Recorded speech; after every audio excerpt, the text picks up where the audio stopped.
We are fortunate to be joined by Lauren McCarthy. Lauren is our Vice President of Product Management for Strategic Philanthropy here at Bonterra, is kind of the engine behind all of our wonderful tools for this side of the business and this side of the house, and has a ton of experience that I'll let her share with you. But I can say that you're super lucky to have Lauren here as a presenter. She's wonderful, and you have so much to learn from her. So thank you, Lauren, as always, for being here and doing these sessions. I'll let you give yourself a quick intro and then take it away.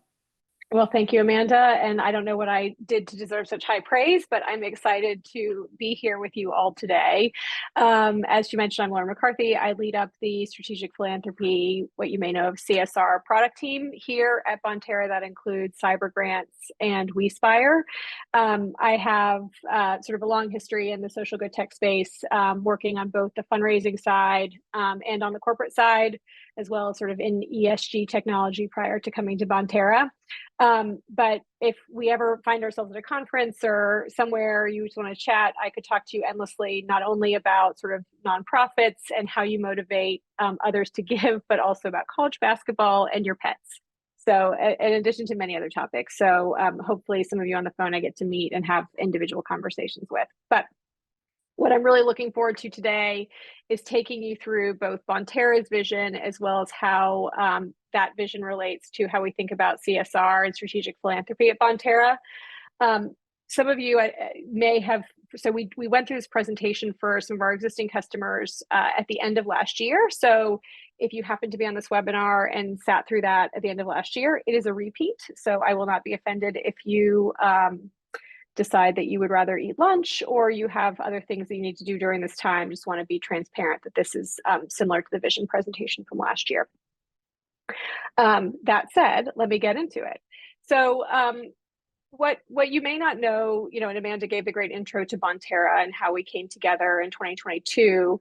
We were formed by Apex Partners, whose co-founder is a gentleman named Sir Ronald Cohen. And Sir Ronald has been called the father of social impacting investing for his efforts to pioneer and drive private capital to serve social and environmental good. And I'm just sharing that because I think that philosophy that corporations can and should serve the public good is what underpins Bonterra and everything that we do here. And this is also, I think, how our team and my team thinks about the role that corporations and you all play in terms of using your resources for improving the lives of your employees, for your communities, and ultimately the planet. So just wanted to give you sort of that context. And then also a little bit more about Bonterra and sort of where we came together is we have, as Amanda noted, we were formed from the combination of about a dozen best-in-breed social good software providers, but we've grown into the second largest social good company in the world. And we have this unique combination of 20,000 customers, 50 or more, half of the Fortune 100 corporations who are, making sizable funding efforts. We contribute over $18 billion annually in annual giving through our products. And I think most interestingly, we have about 160,000 nonprofits that are across our network. So if we think about, we have an application called Front Door, which is how nonprofits connect with funders. Those hundreds of thousands of sort of validated organizations have access to our entire network of 20 plus products. So moving on a little bit into what does this mean for sort of Bonterra? So as we brought all these companies together, we started asking ourselves, how can we make the biggest impact on the social good ecosystem? What is our vision relative to the social good space? So we looked around at the current dynamics and did some research, and we found that the social good ecosystem has an existential problem in the United States. Annual giving is about $620 billion a year. And this number is inclusive of both monetary donations as well as sort of the relative value of volunteer hours. And this is a big number. No one's sort of saying anything that it's not, but it pales in comparison to the investment that's required to tackle the most important social causes of our time.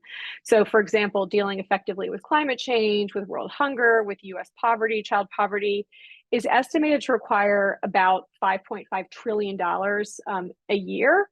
And so in order to address that, we really need to think about how do we grow the size of the giving pie. And this is where the trends are a little bit alarming. So you need $5.5 trillion to address these needs, but the giving in the United States has been stuck at about 2.5% of GDP for the last 60 years.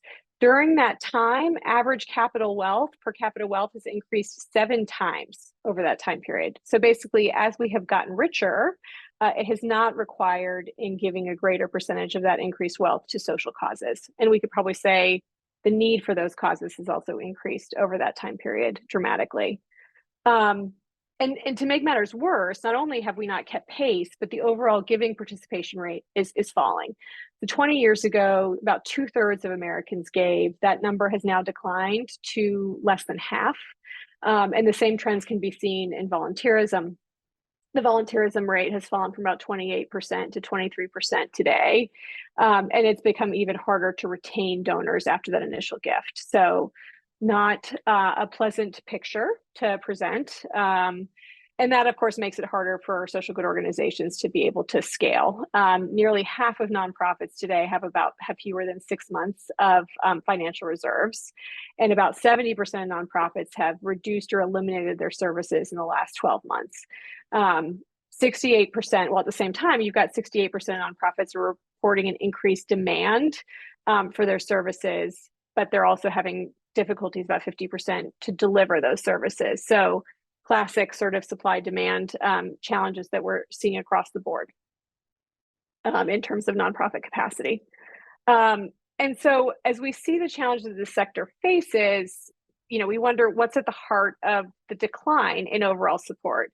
You only have to open a newspaper, go online, look at the TV, look at social media to see the increasing demand for support. There's global crises, there's food shortages, there's increasing homelessness. We've got, sort of the migrant crisis in the United States. All of this is happening across the world and in our own backyards. Many voices in the field would suggest that the sheer lack of resources, we don't have enough to do so much, is the problem. We actually disagree. We don't think that the lack of resources is the root of the problem. We think it's a symptom of a bigger problem. And that bigger problem is declining trust. And there's been a wealth of research and literature about the importance of trust in the social giving ecosystem. For example, according to the 2022 Giving Experience Study, trust is the #1 most important consideration for donors when they decide on if and how much they're going to donate to a social good organization. And about 81% of supporters say they really need to know a lot about an organization before they decide to support it. And think about it in the context of your own organization or your employees. Is this true of your employees when they make a decision about who to support, or of you as a funder? And then similarly, 78% of donors or supporters say that nonprofits have to earn their trust before they will give them. So the bar is getting higher for people to participate in social giving and in social good. Really, these two questions that we have here: where and how should I give to make the desired impact, and what was the impact that was actually achieved by virtue of my giving, are sort of two questions at the center of this trust dynamic. But as trust is declining, trust is, however, declining, the number of nonprofits continues to expand. So there's more and more nonprofits that are sort of eager for a slice of that small pie. And so donors are often confused about which nonprofits to support. I think we've all seen experiences where you're like, oh, I really want to give to X cause. I have a choice of 5, 6, 7, 10 different ones. Which one is going to be the most impactful and have the greatest sort of outcomes? And that confusion is also exacerbated by the fact that sort of nonprofits continuously struggle for so many different reasons, but struggle to provide clear measurement of the impact they achieve. So that's another thing, is who's going to do the best job for the dollar that I give. The combination of those realities is that self-reported trust of nonprofits is on a steady decline, as you can sort of see by the graph on the far right.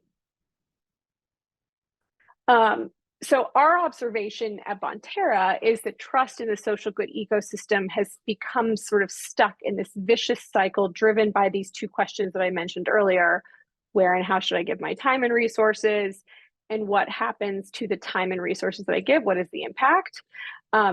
Any supporter or any funder is going to have these questions in their mind as they consciously or subconsciously evaluate how much they trust the opportunity they are evaluating.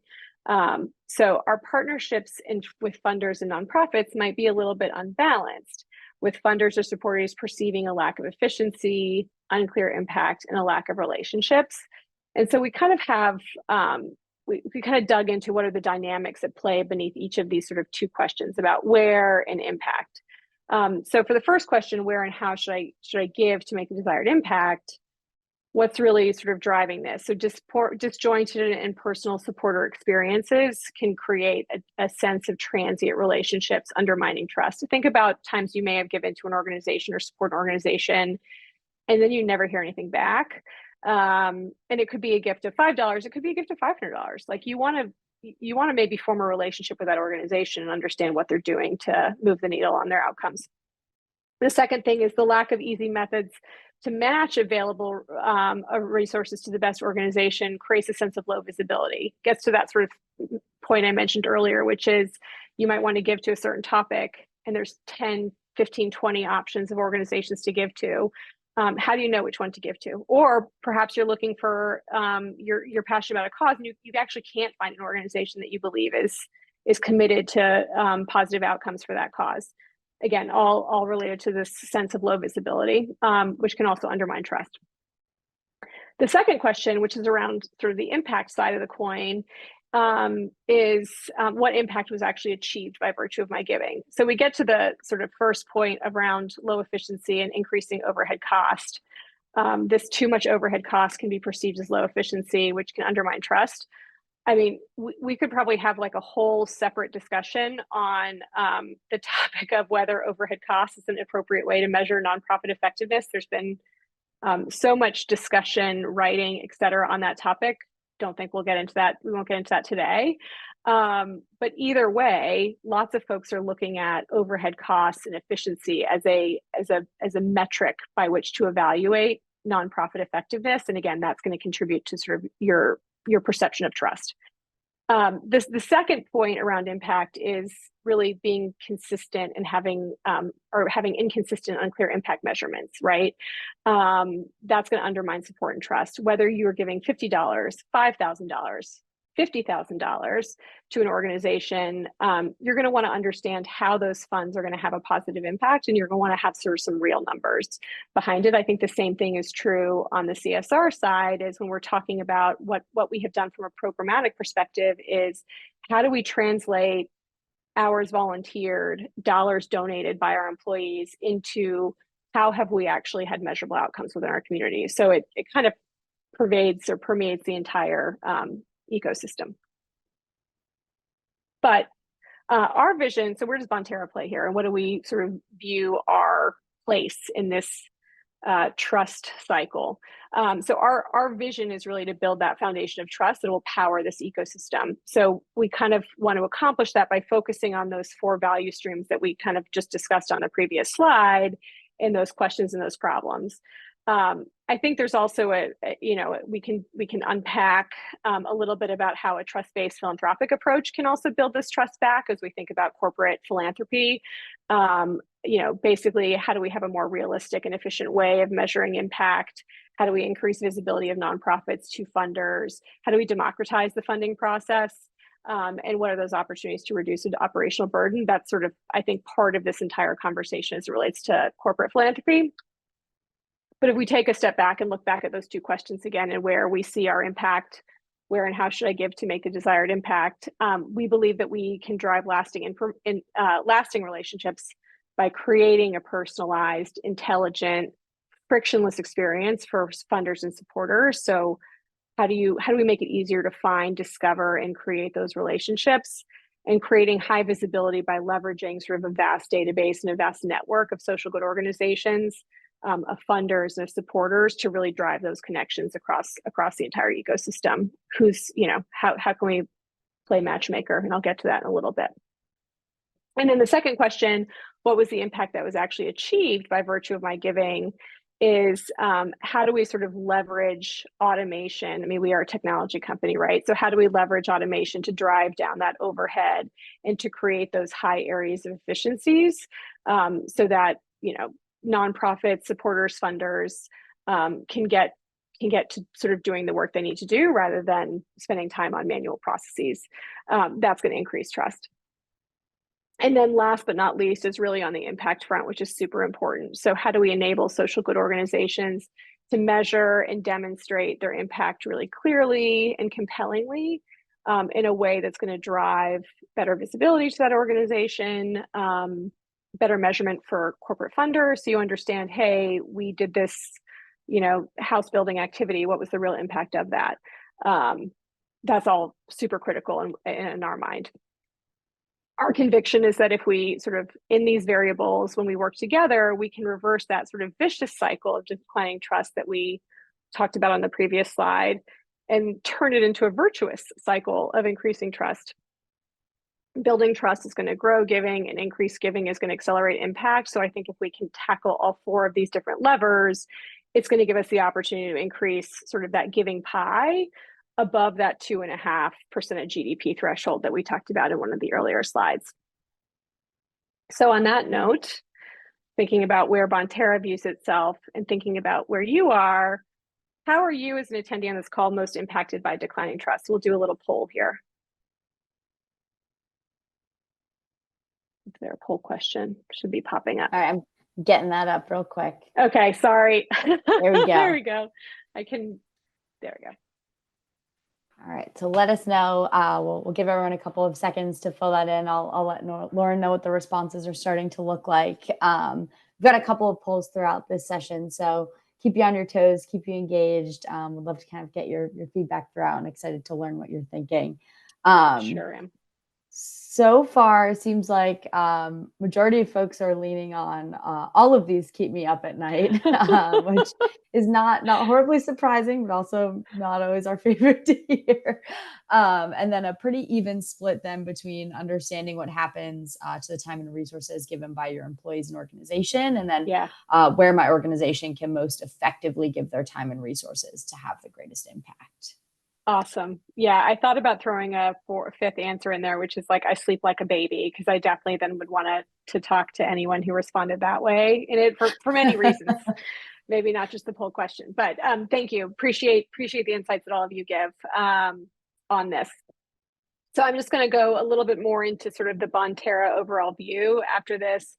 Then we'll take a break, I think, for any questions that you might have on the first section. Then we'll dive into the CSR part of it, if that sounds good to everyone, though I realize you can't respond. So it's a rhetorical question. They can respond in the chat. We can get folks rolling. That's true. That's true. Thanks. All right. So let me just move my slide forward. There we go. So today, the way we are at Bonterra, just sort of current state, we need to evolve in order to achieve the vision and turn that sort of vicious cycle into a virtuous one. We need to evolve our current portfolio, which, is kind of siloed, right? We've got CSRs over here, impact management, and then fundraising. We have to evolve it from sort of independent, siloed social good products that you see on this screen into kind of a way to transform and really interconnect the ecosystem, because it's connected today, right? So our software should do the same thing. We really want to create a unified ecosystem that's greater than the sum of its parts. So the 3 sides of the ecosystem that exist today that will interconnect is our fundraising engagement side of the house. This is the set of capabilities that allows organizations to build lasting relationships and maintain high visibility throughout sort of best-in-class engagement and retention tools. So think of that as the nonprofit fundraising side. CSR, strategic philanthropy side, this is the capabilities that we all know and love, matching funding organizations with nonprofits, connecting employees with opportunities to give their time and money, and to drive social impact on the issues that both your companies and your organizations and your employees care about. And then impact management, which is the tools and capabilities that allow nonprofits to deliver, measure, and report on that social impact. So we see all of this is sort of coming together in the middle around social good organizations, where you can share impact, you can share information about what you're doing, you can sort of connect individual supporters with giving opportunities, with grant makers with giving opportunities, and vice versa. It's sort of how we look at it holistically. And we truly believe that if we can do this, we can increase, and we can do this effectively, we can increase the size of that giving pie from 2.5% of GDP to 3% of GDP by 2033. This is sort of the North Star metric that we live and breathe at Bonterra, which is 3% in 33, which would essentially double the size of the giving pie that I spoke about on the earlier slide. So that's really, how do we sort of build that trust? How do we transform the way that people give? And how do we sort of drive more impact across the social good ecosystem? So that is, in a nutshell, the overall Bonterra vision. So do we want to stop for any questions? I haven't seen any come in so far, but I'll give All good. folks a minute if you have anything that comes to mind. But if we don't get to them now, if you don't have any top of mind just now, we will have some time at the end too, if you have more directly related to the CSR and strategic philanthropy side of things here. It's the part that everyone wants to hear about. Yeah. All right, I'll jump in, and then if there's anything that comes up, we can tackle them as it comes in or at the end of the session, because we'll have some extra time. So what does this all mean for Bonterra CSR? That's what we'll sort of talk about in this session. What we talked about before certainly applies to you all as grant makers, and to your employees as donors and volunteers, and to you as administrators of employee engagement programs. Certainly want to increase trust, highlight impact, build relationships, increase efficiency, all those things that keep many of us up at night. These are all the things we care about in our day-to-day lives. But I'm going to talk a little bit about what this means for us specifically, and what our vision for CSR is, our perspective on the CSR space. And I'm going to talk a little bit about, you've seen the words strategic philanthropy, why we're focused primarily on philanthropic outcomes. Overall is really where we're centered. But first, let's take a step back. There's clearly, we've got some challenges in the CSR space, just like there are in the overall giving ecosystem. So over the last 10 years, we've seen a lot of change in the CSR space. There's been shifting expectations across employees, across corporations, across nonprofits, placing greater demands on workplace giving, volunteerism, and grant making programs. I mean, I think 10 years for sure, but even think about just the change that has existed since, the COVID pandemic started, and how that changed so many different dynamics. So lots going on. But as a result of some of these changes that we've seen, both within the way, employee engagement, but also sort of larger trends, we'd expect to see engagement in corporate philanthropy increasing. But we've also seen the opposite, similar to what we've seen in the overall broader social good space. We'll talk through some of these shifts. I'm sure these are all very familiar to all of you, so nothing too controversial, but there's been a lot, as I just mentioned, in the news and in discussion about the employee and employer relationship. There's sort of no shortage of data or analysis outlining shifts in employee desires to work for companies that have a demonstrated social impact, especially for younger generations. And yes, I feel a little odd calling millennials younger generations, because there's such a wide range of them. But 70% of employees want to work somewhere that has a commitment to giving and volunteerism. That's a lot. And in today's competition for talent, this is seen as a table stakes benefit to attract employees and to retain them. And then you see, especially in the younger generation market, seeking out corporations that have an emphasis on giving and volunteerism programs, and also making sure that the corporation they work for is sort of socially inclined and aligned with their overall values is critically important. And as a result, sort of there's this increasing pressure to drive overall social impact.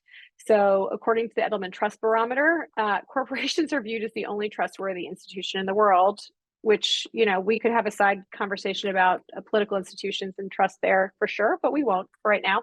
But I spoke about that declining vicious cycle of trust with nonprofits. But what's interesting is that you've actually got corporations are seen as very trustworthy. So it's a good sort of counterpoint to the nonprofit declining trust thing.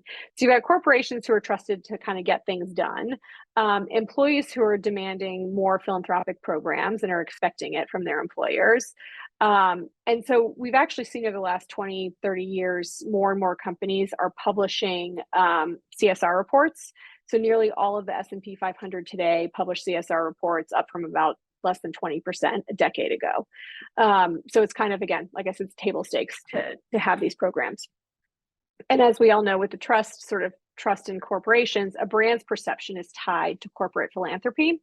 So if you think about, I'm not quite sure which companies are on the phone, but I'm sure many of you who have dialed in have this. But you think about companies like Patagonia, who last year was ranked the #1 most respected brand in the world. And you think about their huge, well-publicized commitment to both social and environmental causes. Or you look at a company like Ben & Jerry's. The Ben & Jerry's Foundation donates 7.5% of their profits to grants that are focused on social justice. That behavior and that social impact is tied to brand awareness and brand perception, and increasing, sort of contributing to that feeling of trust. And as we shared earlier, individual giving declines despite greater demand. There's this greater expectation that's placed on corporations and larger funders to fill that gap. And so nearly half of nonprofits that were surveyed indicate that workplace giving is a key growth driver for them. I'm sure we have some nonprofits on the webinar today. I know whenever I'm talking or chatting with folks, they're like, how can I get greater exposure? How can I get more in front of funders? We love the workplace giving programs that we have. How can we expand it? Huge sort of growth driver and sort of a way to fill the funding gap for these organizations. And so according to America's Charities, about $5 billion is raised annually through workplace giving programs. It's seen as an efficient method of fundraising because it has super low administrative costs for the nonprofit. So as I mentioned earlier, given all these shifts around employee expectations for employers, and this increasing emphasis on corporate philanthropy, this greater demand for funding, we would expect to see an overall increase in corporate philanthropy. But before I do that, let's take another poll. So which of these paradigm shifts, the things I just spoke about on the earlier slides, have been most impactful to you as a CSR practitioner over the last decade, but in whatever relative time frame you want to think through?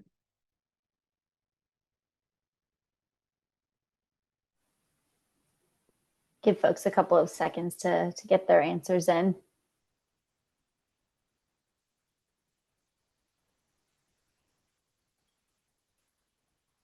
All right, looks like the majority are saying 1 and 2 right now. So employees have higher expectations for workplace giving opportunities, as well as funders are expected to drive social impact more than ever before.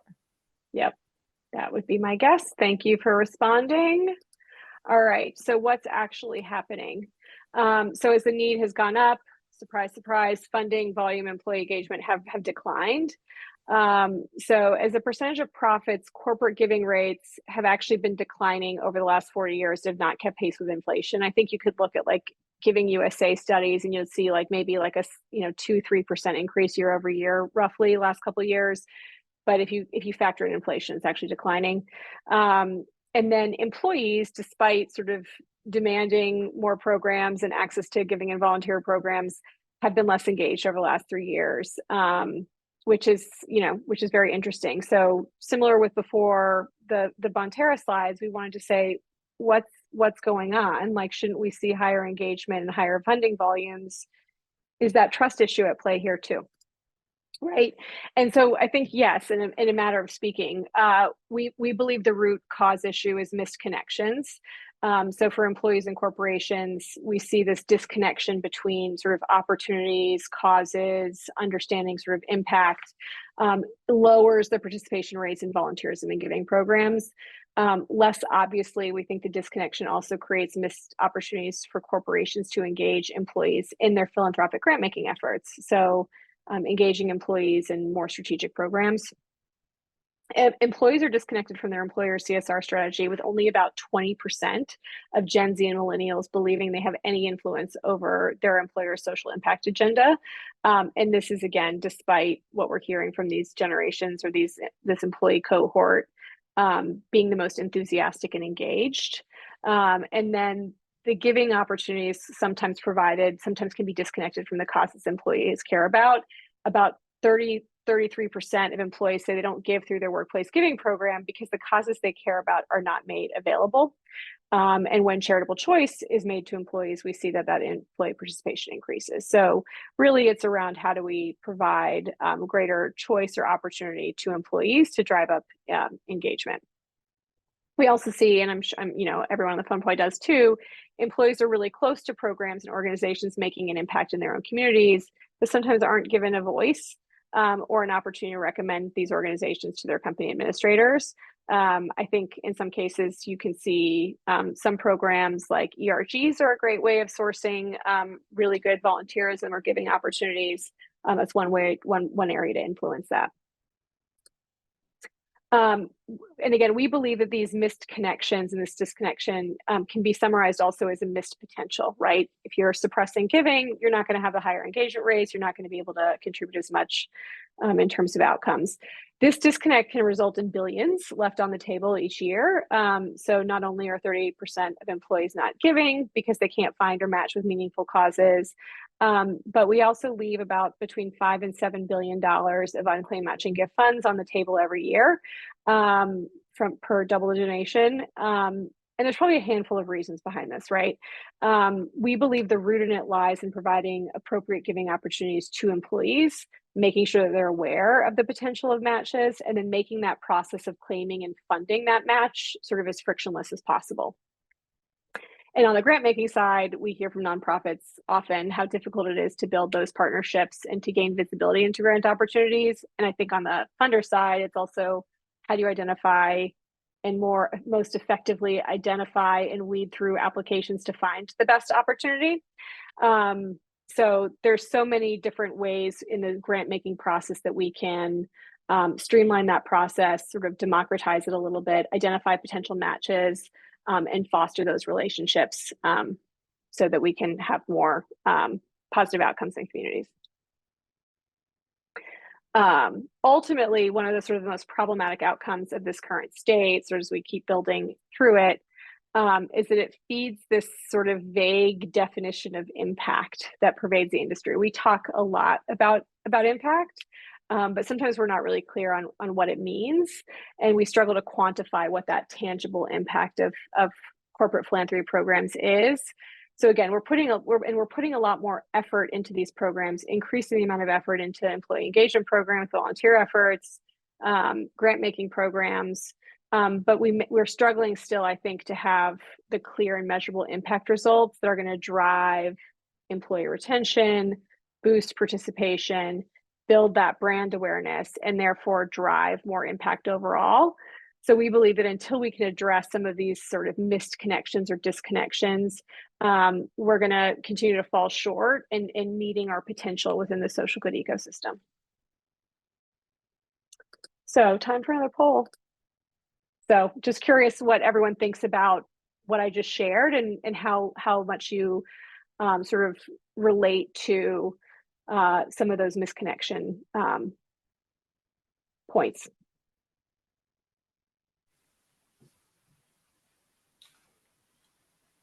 All right, give folks a couple more seconds. We've got a pretty even range and split here, which is interesting, kind of covering most all our answers except for strongly disagree, but majority of folks lying within strongly agree, and then kind of trickling down one by one to either agree, neither agree nor disagree. One person who's not as in agreement, but for the most part, people are feeling these misconnections are, in fact, at that root cause. Cool. Well, I will say this broadly. Anybody who wants to talk further about this, aside from the chat, I'm always open to having a conversation about how much you agree and what you're seeing at your organization versus if you disagree. I certainly want to hear your perception or your perspective on that as well. So yeah, always invite anyone to reach out and let's have a conversation about it. Appreciate it. Cool. All right, moving on. Where do we think we fit in here? So you'll notice a name change here. I don't say CSR. Bonterra Strategic Philanthropy. Our vision is to create connection by being a match.com for funders and SGOs.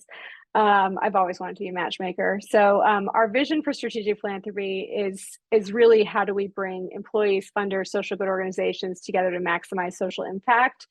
If we sort of go back to, when Match.com came on the market, they really revolutionized and connected the dating world by making it easy to discover, to vet, to match with potential partners, which led to millions of lasting relationships. And that's really what they wanted to do. It wasn't like, it was how do you find your spouse, your long-term partner? And they use data to do it. We intend to do the same thing by making it much easier for employees and for corporations to discover and to vet and to connect with nonprofits that are aligned to the causes they care about. And contrary to the standard approach of CSR today, or the way we think about CSR today, which can sort of be inclusive of many different sort of social impact topics, Bonterra's approach is hyper-focused on hours volunteered and funding provided, on that philanthropic engagement that creates positive outcomes in communities. Our conviction is that measurable and focused purpose with tangible outcomes is what's going to motivate and retain and drive employees and build corporate brands. And it's for this reason that we've really focused on philanthropic efforts instead of sort of the larger umbrella of CSR. Though certainly, we talk about CSR all the time. Again, we believe that giving and volunteerism efforts are the programs that can deliver the most meaningful impact and are the most motivating to employees. So that's really where we're spending our time and energy. So to achieve this connected vision, we're going to deliver a set of solutions. And again, this is vision. So this is sort of where we see ourselves going forward. Bonterra will deliver a set of solutions that enhance the discovery process, make matching seamless, and generate trust for funders and for employees at each step of that process. Again, we'll rely on sort of our network with robust profiles, preferences, and impact measurement, because remember, we're connected to so many of those organizations that are in the field delivering impact, which is going to result in a more connected experience for every participant. For funders, you're going to be able to connect with and develop the right relationships through discovery, through efficient grant making, through impact management. Nonprofits can more easily find and connect with the corporate partners to obtain sustainable funding sources.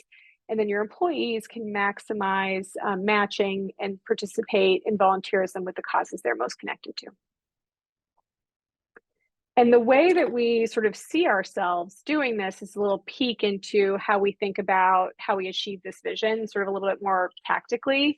When we think about building technology, because we're a technology company, so we make our vision a reality through technology and solutions, we sort of are focusing on 4 themes in the strategic philanthropy space that drive us towards our 3% and 33 North Star. One, our North Star, one of our key metrics, just like many of yours on the employee giving side, is how do we increase participation in giving and volunteerism? The more employees you've got, the more dollars, the more hours served, the better for all of us. So we look at how can we improve the motivation of employees to give time or money through, we've talked about being more tangible with impact and outcomes. What will your time, what will your money actually result with? And we also look at how do we unlock the data that drives engagement, so you can understand what types of employees are more engaged versus others, and how different approaches that you might take to engaging employees might influence or diminish, in some cases, unfortunately, participation. So giving administrators better tools to understand the motivation drivers behind employees. Second, we've talked about matching gifts, the $5 to $7 billion left on the table each year. How do we increase that, knowing that everyone has limited matching gift budgets? So very well aware of that. But it's seen as a benefit to employees. So how do we maximize that benefit? And ensuring that those matching gift funds are quickly and transparently getting to employees' chosen organizations, because nothing is going to discourage an employee more than if their matching gift goes unsent or unclaimed, or they have no visibility into where it's going. So how do we kind of, again, use data and use technology to boost trust in the match process and sort of overall boost engagement? Third, this is sort of at the heart of what we do, which is creating that alignment between identifying the right opportunities for you, your organization, for your employees and others. I think we've talked a lot about what that means here, but that's going to ultimately create stronger relationships if we move towards more of a trust-based philanthropic approach. Certainly this is going to be key to it, is how do you sort of really build those relationships and partnerships. Last but not least, super important, how to be more efficient at what we do. So minimizing all that manual work, especially if you're a company that's in like a highly regulated industry or you have a lot of compliance around your grant making programs, that can be really tedious sometimes to manage through technology. So how do we minimize as much of the manual workflow as possible while understanding the constraints that you might have for grant approval processes or grant making processes?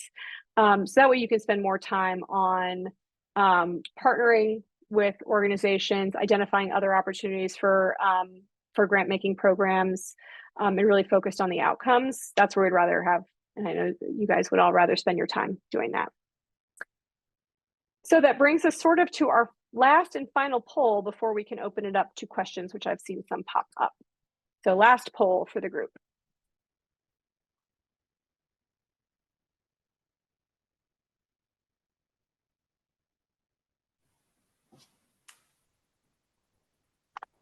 All right, giving folks a couple more seconds, but I'm seeing a lot of folks saying that it's very aligned and aligned to kind of what they see as well.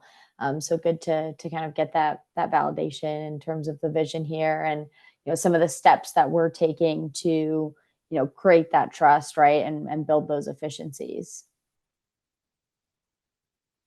Awesome. Great. Right. I know we have some questions, so good news that we have some time for those. Ashley, is there any that you see jumping out to begin with that you wanted to address first with the group? Yeah, definitely. Thank you guys for putting some great questions here for Lauren to answer. I'm excited to go through some of them with you, Lauren. One of the first ones that had come in that I'm interested to hear your feedback for is a question was asked about whether or not CSR is something that only larger organizations care about. And kind of a twofold to this question is there a way for smaller businesses or mid-sized companies to get involved in things and initiatives similar to this, and maybe talk about some strategies that they have, if you have that?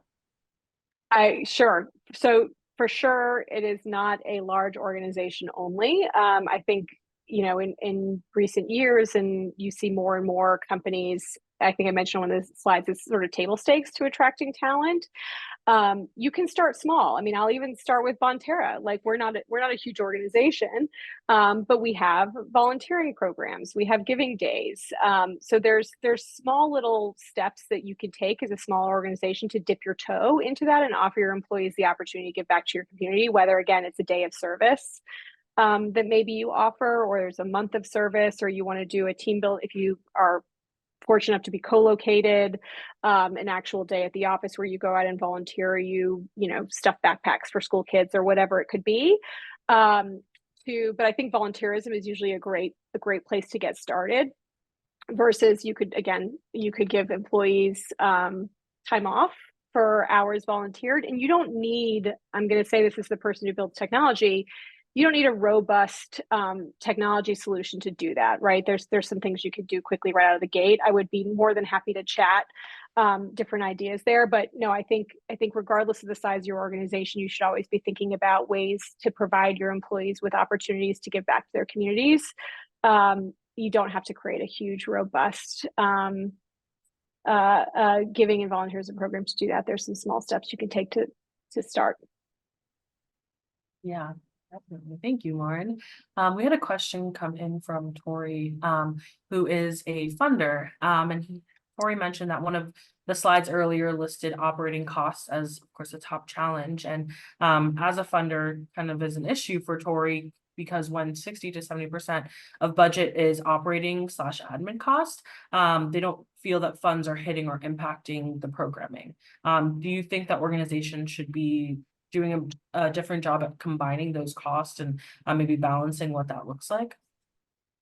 Yeah, so I think this is an interesting conversation. So I mentioned we probably could do a whole separate webinar on it, especially when you think about the rise of trust-based philanthropy, which is really focused less on exactly that, looking at the operating costs and sort of looking instead at how effective an organization is at delivering to outcomes. I feel like there's a couple different articles I almost want to send you so I can follow up offline.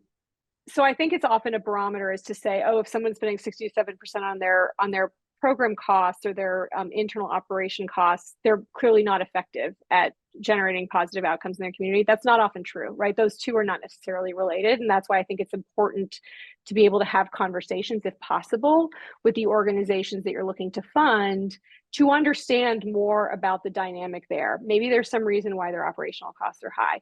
Maybe there's an opportunity when, again, you look at sort of a trust-based philanthropy approach, which is giving unrestricted funds so that organizations can judge for themselves how best to use those dollars and resources, maybe because they need to create some efficiency projects to drive down those costs over time.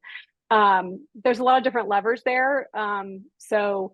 I totally understand that sometimes it's just easy to look at a number as a gauge, but there's often more behind those numbers, as we all know, that it's worth kind of having a conversation with that potential partner and uncovering what's happening there.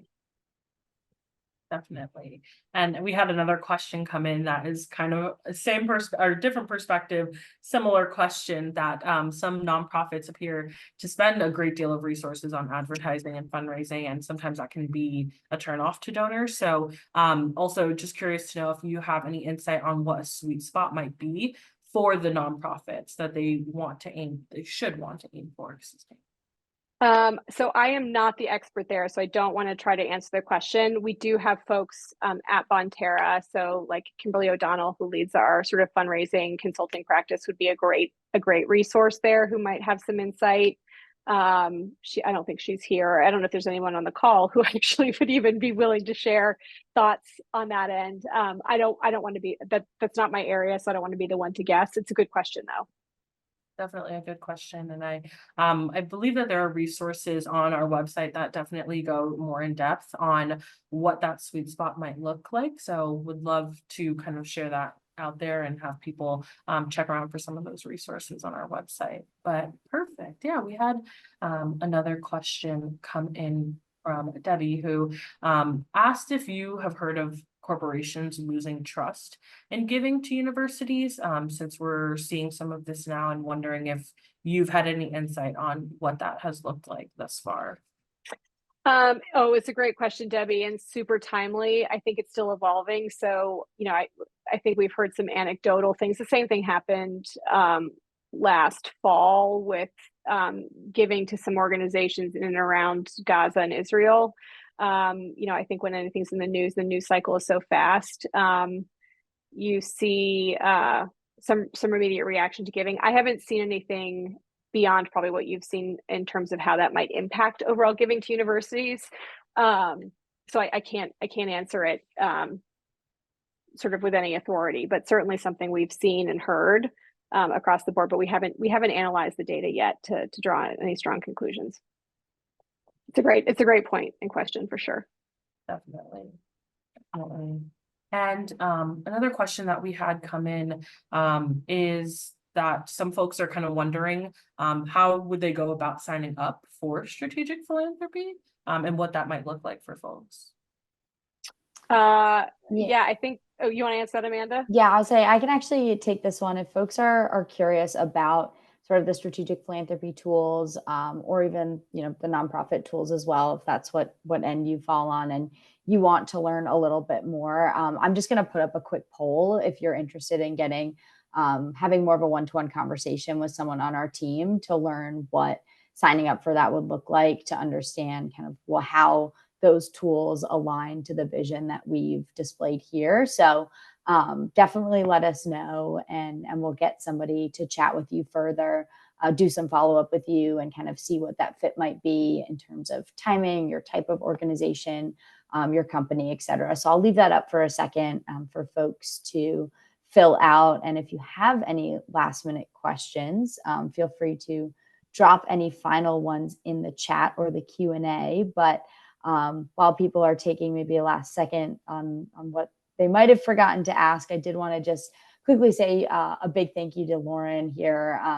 Is a lot of hard work behind what was put into a 48-minute session, right? And I know there's a ton of research that went on from you and your team to really kind of get this vision right and imagine the way that we're thinking about CSR into strategic philanthropy and kind of putting, the Bonterra steps behind it and allowing you to better enable corporations, funders, and everyone involved within, the strategic philanthropy and Bonterra ecosystem for that matter. So big thank you to you for condensing that down into a couple of minutes here and just for all of the work that you and your team did behind the scenes to help put this together. And we're super excited to share it with you all today. So appreciate everyone's engagement as well.